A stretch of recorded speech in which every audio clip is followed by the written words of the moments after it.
అందరికీ నమస్కారం. Welcome to జై భారత్ ఛానల్. జగన్మోహన్ రెడ్డి గారు ఈ రాష్ట్రంలో 5 సంవత్సరాలు ముఖ్యమంత్రి చేసిన తర్వాత ఇంకా ప్రజల దగ్గర సెంటిమెంట్ని నమ్ముకున్నారా? అసలు ఏ విధంగా ప్రజల్లోకి వెళ్ళి ఓట్లను అడగాలనుకుంటున్నారు? మంచి చేసిన ఒక ఓటేయండి అనే ఒక్క మాటతో ప్రజలందరూ నమ్మేస్తారా? అంటే ప్రజలు డబ్బులు పంచిపెడితేనే ప్రజలందరూ ఓట్లు వేస్తారా? ఇయ్యే డబ్బులు ప్రతిపక్ష పార్టీలు కూడా పంచిపెడితేనే అన్నాయి కదా. అమ్మఒడి అయితేనేమి, పెన్షన్ ఏ ప్రభుత్వం వచ్చినా ఇస్తుంది. అమ్మఒడి అయితేనేమి, విద్యోగానికి విద్యా దీవెన అంటే అది ఆల్రెడీ పీజీ రియంబర్మెంట్ రూపంలో ఉన్నది. అమ్మఒడి అయితే వీళ్ళు ఒకరికి ఇస్తారు, వాళ్ళు ఎంతమందికి అయితే ఎంతమంది పిల్లలు ఉంటే అంతమందికి ఇస్తానన్నారు.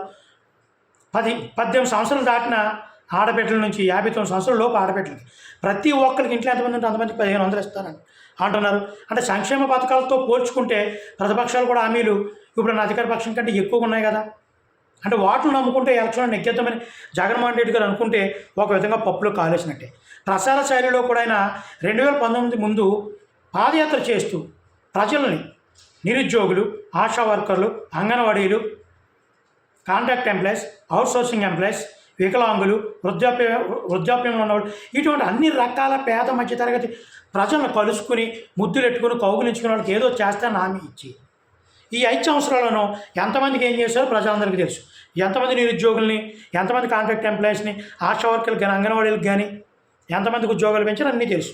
మళ్ళీ అటువంటి పాదయాత్రలో ఎటువంటి సెంటిమెంట్ని అయితే పండిస్తూ ప్రజల మరణాలు పొందుకొని అత్యధిక మెజార్టీతో 2019లో ఎన్నికలు ఏ విధంగా అయితే గెలిచారో అదే సెంటిమెంట్ని పొద్దుస్తమని ఎండలో ఏసీ బస్సులో తిరిగి అక్కడక్కడ కూడల్లో సెంటిమెంట్గా వికలాంగుల్ని, వృద్ధుల్ని, చంటిబిడ్డ తల్లుల్ని కలుసుకుని అదే సెంటిమెంట్ ఇస్తే అది ఎంతవరకు వర్కౌట్ అవుతుందన్నది నేను వైసీపీ కార్యకర్తలు కానీ వైసీపీ నాయకులు కానీ ఆలోచించాలి.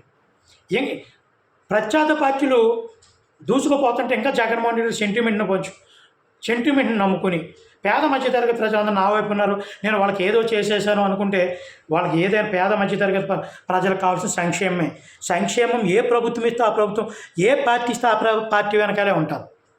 గతంలో పెన్షన్లు ఇచ్చారు, ఫీజు రియంబర్మెంట్ రూపంలో కాలేజీలకు ఇస్తే మీరు తల్లిదండ్రులు అకౌంట్లు వేశారు. ఇప్పుడు అది కొనసాగుతుంటుంది. అంతకంటే ఎక్కువ సంక్షేమాలు ఇప్పుడు ఉన్నటువంటి టీడీపీ పార్టీ ఇస్తానంటుంది, ఎన్డీఏ పార్టీ ఇస్తానంటుంది. ప్రజలు అటుముఖ్య అవకాశాలు ఉంటాయి కదా. అంతకన్నా మనం ఏం చేస్తున్నాం అనేది ఇప్పటికైనా చెప్పకపోతే గట్టుకుంటే ఇంకొక 25 రోజులు ఎలక్షన్ ఉంది. వైఎస్ఆర్ పార్టీ దారుణంగా దెబ్బతినే అవకాశాలు ఉంటాయి.